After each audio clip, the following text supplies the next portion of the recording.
Assalamu alaikum. Welcome to my lectures. I'm your social studies lecturer, Midhat Abbas. We are in chapter 16, which is democracy and human rights. We are discussing great humanitarians. आज हम चलते हैं Kemal Ataturk की तरफ. Now, in previous lectures, we discussed Nelson Mandela and Aung San Suu Kyi, two great humanitarians who worked selflessly for the people and for the democracy. Here comes another great humanitarian, Kemal Atatürk, and he became the Messiah for the people of Turkey. Turkey, जो कि World War I के बाद बहुत ज़्यादा crumbling empire थी, उसकी condition बहुत बुरी थी. They were losing their political stability और उनको एक नए लीडर की सख्त ज़रूरत थी जो टर्की को एक नई डायरेक्शन में लेके चले और प्रोग्रेस की तरफ लेके चले. And that leader came to be Kemal Atatürk. Let's just discuss this man जिसने टर्की की पूरी हालत ही बदल के रख दी within a span of few years. He was a soldier, a nationalist and a statesman. एक फौजी, एक nationalist और एक ऐसा इंसान जो लोगों के लिए काम करता था. He made modern Turkey from remains of Ottoman Empire. Ottoman Empire? कुछ याद आता है? Talking about खिलाफत movement? World War I. World War I कब हुई थी? Excellent. 1914 to 1918. World War I के बाद, since Turkey was an ally of Germany, British and Germany were on two sides, और Turkey जो था, वो Germany का ally था, right? So World War I जब British जीता, so obviously उनका wrath came to be falling on Turkish people. क्यों? क्योंकि उन्होंने इतनी जुर्रत की थी कि उनके अगेंस्ट खड़े होते. But yes, this man, Kemal Atatürk, he brought Turkey out of those dark conditions. उन अंधेरों से निकाल के उसको एक modern state Kemal Atatürk ने बनाया. He was born in Greece and went to military academies. So yes, जो early education he had, जो तालीम थी उनकी, वो military academies से थी. अजीब नहीं लगता? एक सोल्जर, एक military leader, and then he came to be a person जिसने टर्की को रेवोल्यूशनाइज कर दिया. So yes, the good part he had, हमने पहले भी मिलिट्री लीडर्स डिस्कस किए हैं and we saw that they were dictators. But this man, even being a military leader, was sympathetic. He was sympathetic towards Young Turks. Why? Because these young Turks were the people who wanted to save Ottoman Empire. अब Kemal Ataturk का इन जो नौजवान लोग थे, these Turkish people, इनकी तरफ एक soft corner था जिसकी वजह से ये उनकी मदद करना चाहते थे. इस वजह से जब इनकी मिलिट्री पोस्टिंग हुई, क्योंकि अकेडमी से ये एज अ कैप्टन जो थे वो बन के निकले थे. So as a captain, his posting was done and he was sent to outpost of Syria. और सीरिया उस वक्त एक फ्रंट था, a military front. हुआ फिर ऐसा कि when he went to that military front, so he fought against Italians invading Libya. उस वक्त लिबिया में जो इटालियंस इन्वेड कर रहे थे, he fought against them. But जो मेजर विक्ट्री थी कमाल अतातुर्क की, वो ये अचीवमेंट नहीं थी. His major victory was against British in World War I. अब थोड़ा सा सिनेरियो देख लेते हैं. 1914 में World War I स्टार्ट हो गई. उधर जब World War I 1918 में एंड हुई, बिकॉज ब्रिटिश और जर्मनी दो डिफरेंट साइड्स पे थे, they were fighting against each other, और टर्की इनका अलाय था, और ब्रिटिश सब कॉन्टिनेंट से मैन पावर की हेल्प ले रहे थे क्योंकि उनकी आर्मीज बेसिकली इंडियन पीपल पे बेस करती थी. सो वो मैन पावर से they were outnumbering the Germany the other side, and obviously Turkey was siding them, तो ब्रिटिश उनके भी अगेंस्ट थे. अब ब्रिटिश ने क्या सोचा, दे थॉट कि दे शुड इन्वेड टर्की, और टर्की पे हमला करके they should kill the heart of the German, क्योंकि ऑब्वियसली उनके दरमियान जो लिंक था वो टर्की था एज अ कंट्री, एंड अगर उसको वो मार गिराते तो would have won the war. Mustafa Kemal Ataturk की मेजर विक्ट्री ये थी कि ही defeated British, French and Australian forces at Gallipoli in World War I. ये एक ऐसा मुकाम था जिस पे इसने एक नहीं, दो नहीं, 3 डिफरेंट टाइप्स की आर्मीज को हराया. So that tells you that what sort of strategic and fighter and a strong man he was. So this was his biggest achievement in the World War I. 1919, since Germany lost the war, Greece invaded and defeated Turkey. 1919 में Greece ने Turkey पे हमला किया और Turkey को invade करके उस पर कब्जा कर लिया. एक तरफ इस कब्जे के बाद जो टर्किश गवर्नमेंट जो थी इन प्लेस, वो जबरदस्ती, क्योंकि they were crumbling, they were no one supporting them, उन्होंने जो अपनी सीट्स हैं या जो अपने कंट्री के कुछ पार्ट्स हैं वो ऑब्वियसली डॉक्यूमेंटेशन में साइन ऑफ करके देना शुरू कर दिए. बट इधर कमाल अतातुर्क ने क्या किया कि उसने नदन एरिया में, अंकारा एक विलेज था, वहां पे एक प्रोविजनल गवर्नमेंट बनाई. राइवल प्रोविजनल गवर्नमेंट का मतलब ये है कि against his own government, against other people, rival, उसने दूसरी साइड पे जाके अपनी एक प्रोविजनल गवर्नमेंट बनाई. Turkish government signed away parts of their country. Ataturk set up rival provisional government in the village of Ankara.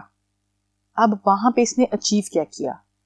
He reorganized the army, क्योंकि इसने अपनी गवर्नमेंट बनाई थी तो वहां पे उसने लोगों को और आर्मी को इकट्ठा किया, और इस आर्मी को इकट्ठा करके he attacked and defeated invading Greeks. उसने उन पार्ट्स पे जाके अटैक किया उन ग्रीक्स को या ग्रीक आर्मी को जो कब्जा कर रही थी टर्की पे, और उनको मार भगाया. Now this was another huge victory because of Kemal Atatürk. एक कंट्री जो किसी दूसरे कंट्री के कब्जे में जा रहा था, उसने अपने कंट्री को बचाया और वापस उस पे गवर्नमेंट फॉर्म की. Now 1922, he abolished the old Sultanate. The old Ottoman Empire was crumbling. So he had to abolish it. उसने उस गवर्नमेंट को खत्म किया. And in 1923, he was elected as the president. 1923 में he became the president, और इस नए president के सामने एक बहुत बड़ा मरहला था, और वो मरहला क्या था? Converting backward country into modern western state. एक ऐसा बैकवर्ड कंट्री जिसके लोगों के ऊपर ना कोई रूलर था, वो लोग एक तरह की जिंदगी गुजारने के आदी थे, और इस तरह के माइंड सेट को चेंज करके उसने एक न्यू मॉडर्न स्टेट डेवलप करनी थी. This was the biggest hurdle or the biggest thing he had in front of him. In order to modernize, he needed ruthless efforts. अब उसको पता था कि लोग एक तरह की जिंदगी गुजारने के आदी हैं, वो कॉम्प्लेक्स लाइफ की तरफ या मॉडर्न लाइफ की तरफ आने में इंटरेस्टेड नहीं होंगे, प्लस वो रुकावटें भी पैदा करेंगे. सो इसलिए उसने अपने माइंड में पहले ही ये बात बिठा ली कि उसको बहुत रुथलेसली अपने एफर्ट्स जो हैं वो इम्प्लाई करने पड़ेंगे. Came the military ruler. Makes sense to you? He declared Turkey a secular state, making religious schools and courts illegal. उसने टर्की को एक सेक्युलर स्टेट जो है वो डिक्लेयर कर दिया, और जो रिलीजियस स्कूल्स और कोर्ट्स वहां पे थे उनको इलीगल करार दे दिया. अब he was possibly not against the Islamic way of living, but he was definitely in the way to make Turkey a modern country. He banned fez. Phase वो red colour की turban होती है जो headless होती है, Turkish लोग पहनते थे, उसने उसको बैन कर दिया. And he encouraged western dressing.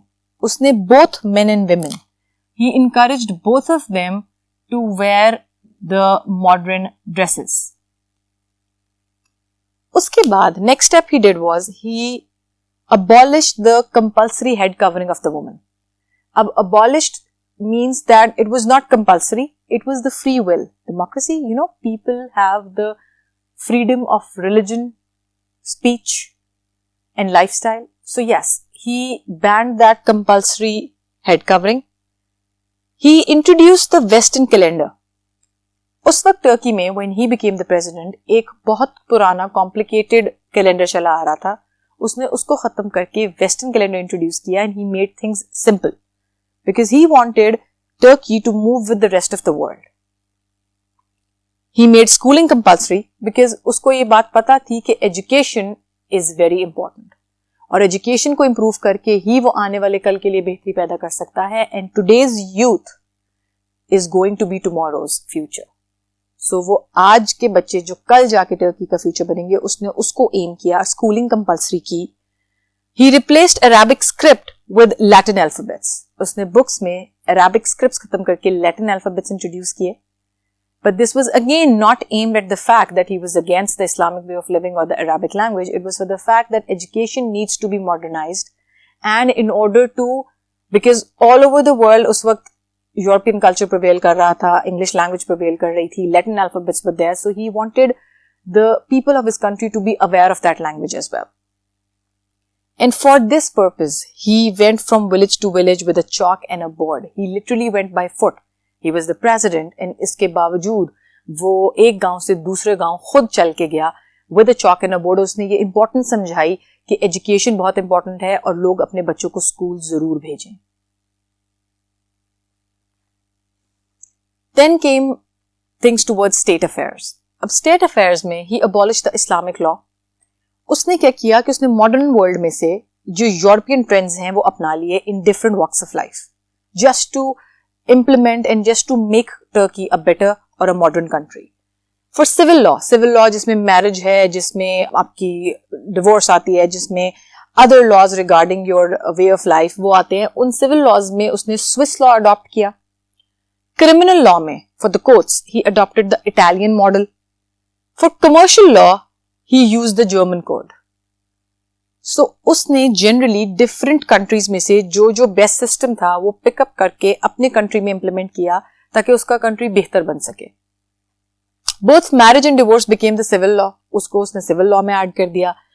He was really interested in the position of the women, क्योंकि जब तक ऑटोमन एम्पायर वॉज क्रम्बलिंग और जो ओल्ड वेज थे उनके अकॉर्डिंगली वुमेन के राइट्स उनको प्रॉपर्ली नहीं मिल रहे थे. So the position of women in his era improved और 1934 में दे वर अलाउड टू वोट. उससे पहले उनको वोट करने का हक हासिल नहीं था. So he worked for the rights of the humans, specially women as well. He technically created a new and a modern state out of a crumbling old Ottoman Empire. It was his efforts which brought Turkey to the level Turkey is today. इन efforts ये भी कहा जाता है कि Kemal Ataturk के efforts can be levelled to the efforts of Quaid-e Azam Mohammad Ali Jinnah, कि जो एफर्ट्स उन्होंने पाकिस्तान के लिए डाले थे वैसे ही एफर्ट्स कमाल अतातुर्क ने टर्की के लिए डाले और वो टर्की को एक नए फॉर्म में, एक नई मॉडर्न स्टेट के तौर पे लेके सामने आया. And today Turkey flourishes as country where उनकी ट्रेड, उनकी इंडस्ट्री इज बूमिंग. टूरिज्म वहां पे बहुत सपोर्ट किया जाता है. So yes, another humanitarian who worked for the people and brought his country to a better position. अब हम अगला जो humanitarian है वो नेक्स्ट लेक्चर में डिस्कस करेंगे. तब तक के लिए अल्लाह हाफिज.